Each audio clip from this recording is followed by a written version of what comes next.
pagsisimula ng nasabing interview ng Ang Walang Kwentang channel nila JP at Tonette, sinabi ni Stel na ang kanyang kasabihan kung kaya nila, edi sila na lang. Nang part naman na ni Pablo ay tila kinilig si Tonette, si Direk Tonette dahil bigla siyang nag-wow. Kaya naman sabi ni JP, bias nito si Pablo.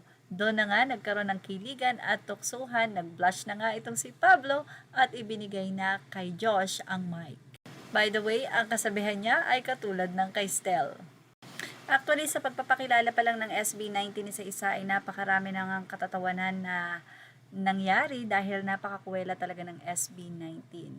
Etong si Pablo ay tawad-tuwa kay Stel at dahil nga laging tinutokso ni Stel itong si Direk Tonette kay Pablo. May bias daw kasi matapos nga niya talagang tumili nung si Pablo na. Nakakatuwa rin dahil walang maisip na salawikain or kasabihan, ang SB19. Kaya naman nagtuturoan na ang nasabi nga pong grupo. Nakakatawa lang din si Pablo dahil sa pagsisimula ng katanungan sa grupo, tinanong sila kung ano ba yung most painful na naaalala nila sa kanilang career bilang SB19. Sinagot ito ni Stel at sinabi niyang yung pinaka-painful ay nung akala nila hindi na nila magagamit ang name na SB19. So dito, inappear nga po yung showbiz balita na SB19 members drop SB19 from Instagram handles. 18 now refers to the group as Mahalima. Isa pa sa isiningit na reason ni Pablo kung ano yung pinakamasakit, anong matapos nga na hindi nila na pwedeng gamitin ng SB19 ay inalala nila ang kanilang Once Entertainment Company at ang mga tao na kasama nila na nagbuo nito, na baka mawala na nga ang SB19, paano na sila?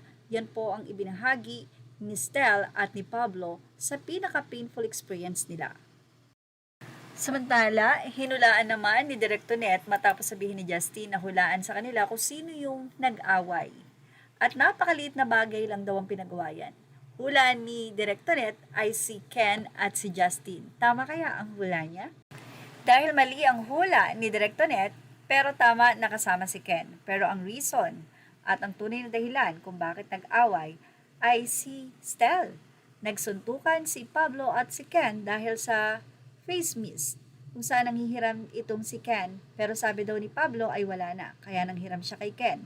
Pero nung nakita niya na pinahiram ni Ken itong si Stel, sinabi ni Pablo na sige na nga, gamitin mo na. Pero sabi nitong si Stel, okay na, wag na.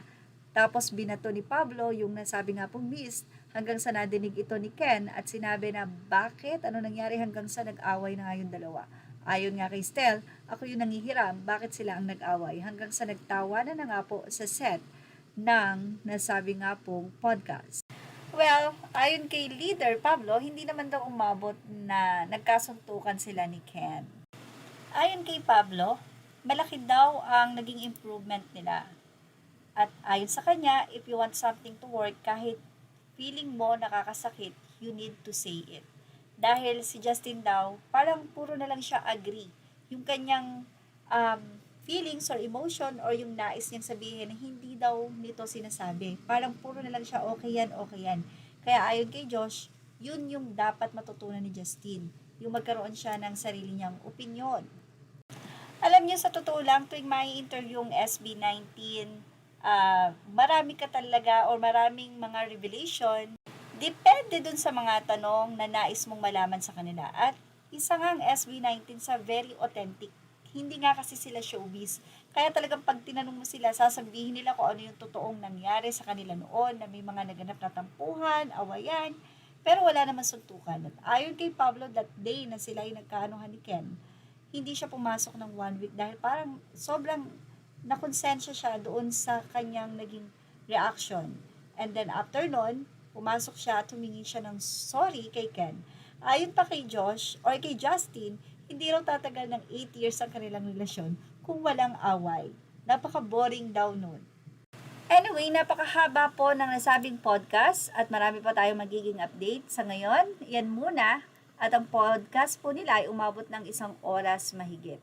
Ilang mga fans naman ang nagsabi na Sobra, mangiyak-iyak ako kakatawad dito. Grabe, lakas ng tawa ko kay Stel kahit kailan talaga. Sakto talagang sila ni Pablo magkatabi kasi parehong naghahampasan. Ha ha ha. Tumutok lang po for more updates. Even just are all credit to the rightful owners. Thank you for watching. Show this now.